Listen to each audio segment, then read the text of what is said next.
આજે અખંડ ભારતના શિલ્પી અને લોહ પુરુષ પૂર્વ નાયબ વડાપ્રધાન સરદાર વલ્લભભાઈ પટેલની પુણ્યતિથિ નિમિત્તે શહેરના ડેરીડાયન સર્કલ ખાતે આવેલી તેમની પ્રતિમાને શહેર કોંગ્રેસ દ્વારા પુષ્પાંજલિ અર્પણ કરવામાં આવી હતી।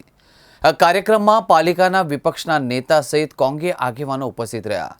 એ પ્રસંગે વિપક્ષના નેતા ચંદ્રકાંત શ્રીવાસ્તવે કહ્યું કે તંત્ર સરદાર પટેલના નામે મોટી રેલીઓ અને કાર્યક્રમોનું આયોજન કરે છે, પરંતુ તેમને પુણ્યતિથિ જેવા મહત્વના દિવસે યોગ્ય વ્યવસ્થા કરવામાં નિષ્ફળ જાય છે।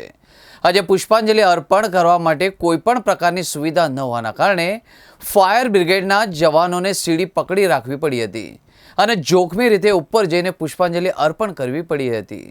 કે આ સત્તા પર બેઠેલા લોકો જ્યારે સરદાર વલ્લભભાઈ પટેલની અંદર આખા દેશની અંદર કરોડો રૂપિયા ખર્ચો કરીને જન્મજયંતિ મનાવતી હોય ત્યારે આટલા મોટા વિભૂતિની પુણ્યતિથિ કેમ નથી મનાવતા, એક પ્રશ્ન ઊભો થાય છે।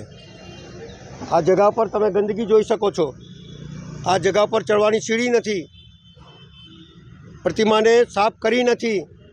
આ કેવો વહીવટ છે? સવાલ ઉત્પન્ન થાય છે।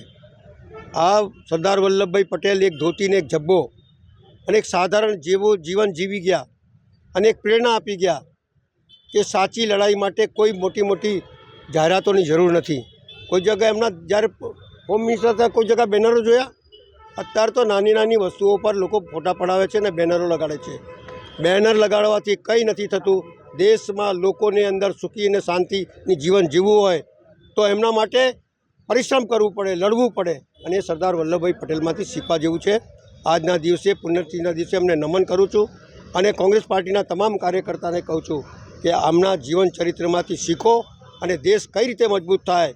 ક્રિટિસાઇઝ કરનારા ઘણા મળશે પણ દેશ જોડનારા ઓછા મળશે। એ દેશ જોડવામાં તમારી લાઈન લગાડો એવું મારું માનવું છે।